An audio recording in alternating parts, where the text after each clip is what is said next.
Courtney, that was bloody fantastic. Thank you. Let me tell you something, Courtney. Something has changed in you. Trust me. In the time you were on the show last year to now, your interaction with the audience, the confidence. I think this has been my favorite performance of you so far. Picture a 13-year-old girl standing behind a curtain in Los Angeles, thousands of miles from a small former mining village in County Durham, about to open her mouth in front of a man who has made grown adults cry on national television.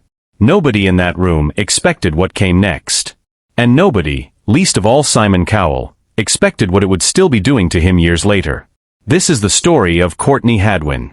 But it's also the story of what fame does to a child, and what happens when the man who discovered her finally has to reckon with it. Courtney was born on July 6, 2004, and raised in Heselden, a small former mining village near Hartlepool in northeast England, by her parents Paul and Anne-Marie, alongside her younger siblings. Music found her early. She sang around the house as a small child, dabbled in musical theater, and started chasing her voice through cover songs long before anyone outside her hometown knew her name. It was a video of her singing at a school open mic, uploaded to Facebook, that first hinted at what she carried inside her. Classmates were stunned. The clip spread locally.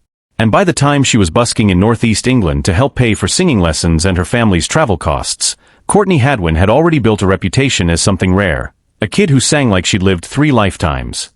She competed on Teen Star UK, won Hartlepool's Performer of the Year at just 12, opened for Sister Sledge in front of 18,000 people, and made it to the final of The Voice Kids UK the following year. Each stage was bigger than the last. Each one hinted that something enormous was coming. But nothing prepared audiences, or Simon Cowell, for what happened in 2018, when Courtney walked onto the America's Got Talent stage looking like exactly what she was, a shy, nervous schoolgirl a long way from home. Then she opened her mouth, and Otis Redding's hard to handle tore out of her like something possessed. Raspy, powerful, decades older than her 13 years. The awkward girl who'd walked through the curtain vanished, replaced by wild energy and total command of the room. Simon Cowell, a man famous for his stone face, sat rigid, visibly stunned. And when he finally spoke, his composure had cracked just enough to let something reel through. "You were this shy little thing when you came out," he told her. "You sing and you're like a lion." It's one of the most genuine reactions Cowell has ever given a contestant, and it's on record, viewed by millions. Howie Mandel hit the golden buzzer that night, not Cowell, sending Courtney straight through to the live shows and comparing her voice to Janis Joplin. Within hours her audition was everywhere. By the time Tyra Banks introduced her later in the season, the clip had racked up hundreds of millions of views. Headlines cold.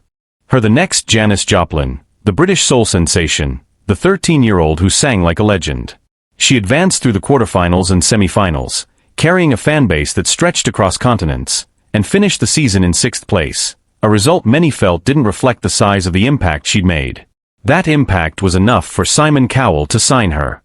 Shortly after the season ended, Courtney joined his label, Psycho Music, in partnership with Arista Records, a long-term recording and publishing deal struck when she was just 14 years old. In interviews at the time, she called it a dream come true, said she couldn't wait to write original music and stay true to herself. She had no idea what she was actually signing up for. What came next is where Courtney's story stops looking like a fairy tale and starts looking like a warning. At 14, she was thrown into an adult machine, studio sessions with unfamiliar producers, songwriting teams pitching sounds she didn't recognize as hers, executives trying to shape her into a marketable version of the raw, untamed performer who'd stunned the world months earlier. She later described it plainly. People around her were telling her what she should sound like, and who she should be. She was still a teenager learning to breathe on a stage, and she was being asked to deliver chart-ready music on an adult label's timeline. The comparisons to Janis Joplin, once a compliment, became a mold she was expected to fit. She was flying between the UK and the US, recording, filming promotional material, staying media-ready, all while trying to still feel like a kid from Heselden. In backstage interviews during that period, she described the exhaustion of needing to close every live show, to bring the same explosive energy week after week, even as the pressure quietly ate away at her. And slowly, publicly, she started to disappear. Her social media activity thinned out. Her presence on mainstream platforms shrank. Fans noticed and started asking where she'd gone. Was she hurt? Ill? Had something happened behind the scenes? There were no public updates to answer them, only silence and speculation. What was actually happening was quieter and sadder than any rumor. Courtney wasn't in crisis in the dramatic sense people feared. She was retreating, trying to reclaim a sense of herself that the industry had slowly been stripping away.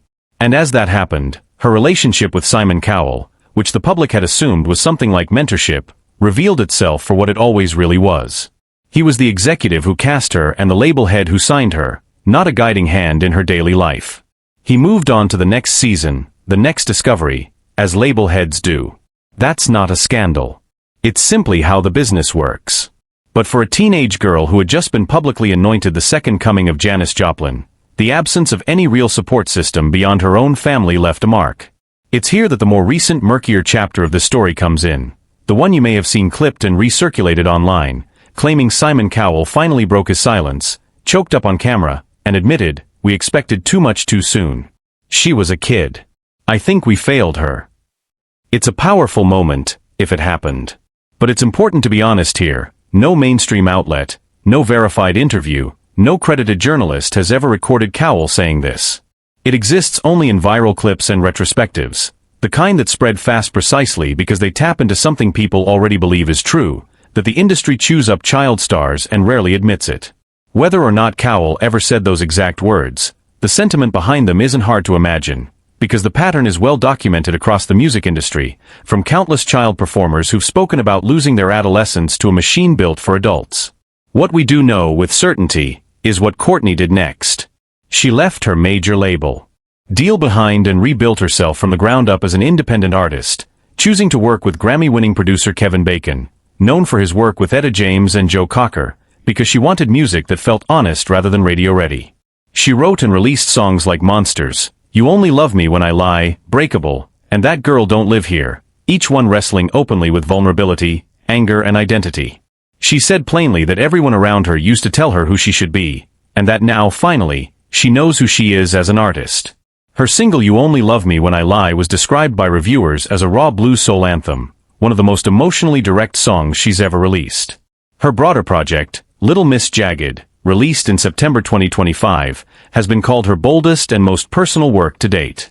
A stripped-down, mic-less performance of that lead single left viewers stunned, with critics writing that she sounded like thunder, praise for an intensity that finally feels entirely her own, not manufactured for a panel of judges or a label boardroom.